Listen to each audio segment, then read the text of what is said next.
Recently, we got a phone call from some bird scientists up in rural Alaska. They had started working with students from the local village school to learn from each other about the area and its amazing birds.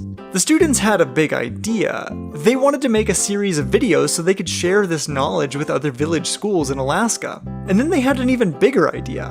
What if they could share what they had learned about birds and migration with, well, everyone? That's when we were called in. So we got on a big plane, and then on a way smaller plane, and then after that we got in a car, and then when the car got stuck in the snow, we got in an ATV, and finally we reached the village and the school, and that's when we got to meet the coolest, most inspiring group of students that we've ever had the privilege of working with. And after a lot of time spent talking with the students, researching their questions, and drawing their favorite birds, we came up with the videos you're about to watch. Enjoy! This bird has a superpower that most animals don't have. It can fly. And the reason birds can fly is because every part of their body is optimized for an airborne life. Birds would never get off the ground without their wings.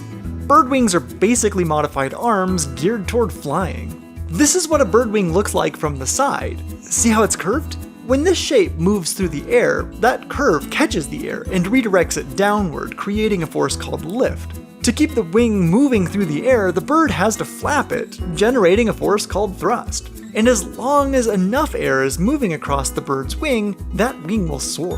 But flap as much as they like, birds would not get very far without feathers. Each feather has a central vein with little hair-like barbs to either side that interlock like little zippers, which make the feather act like a little kite.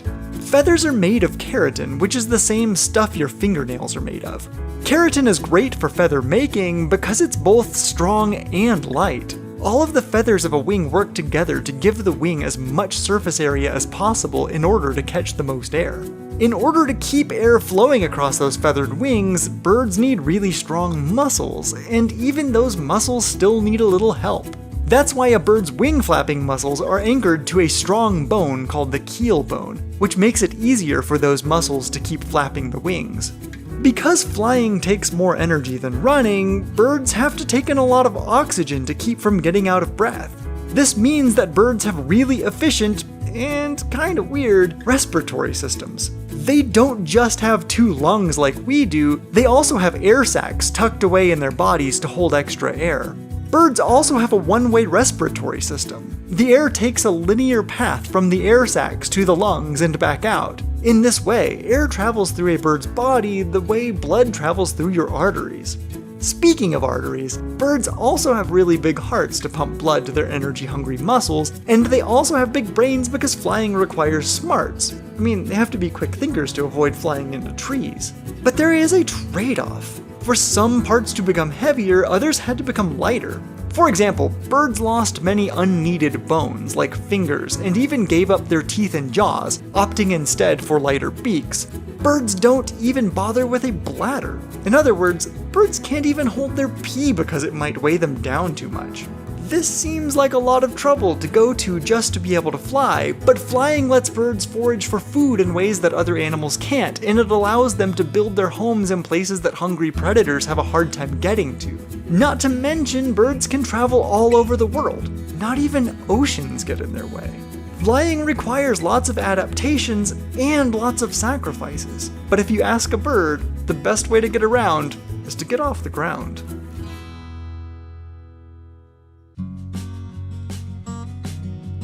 Being able to fly means that birds can move around from place to place pretty easily. Almost half of bird species use their wings to migrate, which means they travel to a different place when the seasons change. Some of them, like the waxwing, only migrate a few hundred miles, while the Arctic tern has the longest migration in the world, flying from the farthest reaches of the north to the farthest reaches of the south and back again every single year. A bar-tailed godwit spends its summers in Alaska, where it happily probes for berries, beetles, and worms with its narrow beak. But when summer's bounty ends, most of that food goes away, and the godwits fly to warmer climates where food is more abundant. But they can't stay there forever either.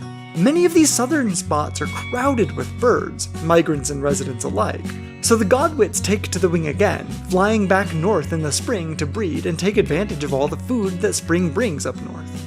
Migrations, especially long ones, can be exhausting journeys. Flying across land, or the open ocean, is risky.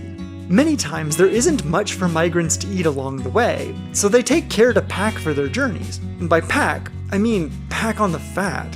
When the bar-tailed godwit leaves Alaska for New Zealand, nearly 50% of its mass is body fat to fuel the journey. Many birds also migrate at night, when most would-be predators are sleeping. Some that fly during the day avoid predators by flying in huge flocks so more eyes can scan the horizon for threats. Flying in flocks can have an added bonus. Certain formations can reduce wind resistance, which means that each individual bird can spend less energy on the wing.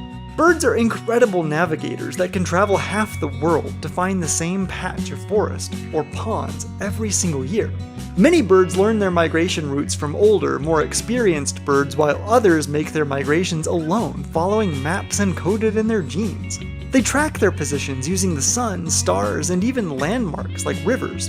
But when all of these things fail, some birds can navigate by sensing the Earth's magnetic field, although scientists aren't completely sure how they manage to do it.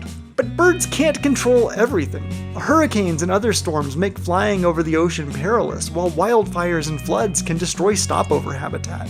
Humans pose a risk to migrants too. Light pollution, tall buildings, and even fishing nets are all dangers that birds face on their journeys. And as the climate continues to change and landscapes continue to shift, birds have had to change their migration strategies in response. Some are starting their migrations earlier, while others are shrinking their bodies and lengthening their wings to deal with leaner, more stressful flights. Thanks to skills they've honed over the millennia, migrating birds are adjusting to the new world. They might be flying into the unknown, but they aren't totally winging it.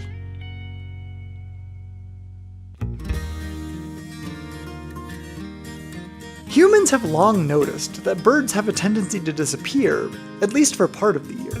At first, they had no idea where the birds went off to, but that didn't stop them from making some pretty creative guesses. The Greek philosopher Aristotle suggested that redstarts, which spend summers in Greece, annually morphed into robins, which only spend winters in Greece, while later, a predominant theory held that some birds hibernate on the bottoms of lakes. And people as far back as the Roman Empire assumed the masses of geese that arrived every year were hatching out of barnacles? We now know that they were all wrong. These ideas persisted because for most people, the idea that some birds spend half the year halfway around the world would have sounded even more absurd. One of the first hints that birds spend time abroad came in the form of an accidental message from an African hunter in 1822, when a stork arrived, alive, in Europe with that hunter's spear sticking through its neck. Fast forward 80 years, to around 1900, when people began purposefully sending birds away with their own messages thanks to a Danish teacher's technique of attaching marked aluminum rings to birds' legs and then re-releasing them. Each recapture or sighting of a banded bird put a dot on the map, and soon long-distance migrations were confirmed when a white stork that had been banded in Hungary was found dead in South Africa. But banding can only tell researchers about single points along a bird's migratory path, not what happens between those points.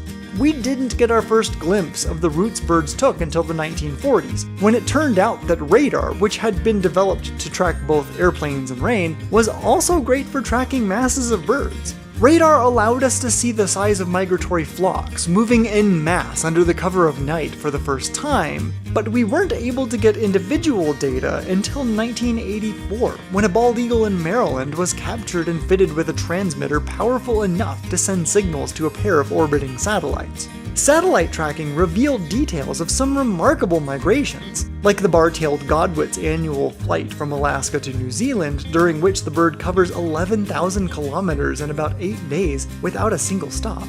But there's a serious limitation to satellite tracking devices. Even with modern technology, transmitters with enough oomph to send signals to satellites are still far too heavy for small songbirds. A slight improvement is to use GPS recorders, which can be smaller because they receive rather than send signals to satellites, but they're still far too heavy for the smallest songbirds. Luckily, scientists have been clever enough to realize they don't need satellite tracking at all. Instead, we can fit birds with a tiny device that includes a sunlight detector, an electronic clock, and a memory chip, which together weigh as little as a raisin. Lightweight light recorders don't broadcast, so we need to recapture the birds to get the data, but we can then use ancient navigation methods to reconstruct the bird's daily location over the course of its journey. The length of each day is an indicator of latitude, and the time halfway between sunrise and sunset, that is, noon, is an indicator of longitude. These clever geolocators have shed light on the world's speediest migration. The great snipe, which weighs about 170 grams, hightails it from Sweden to Central Africa in just 3 days, averaging 95 kilometers per hour.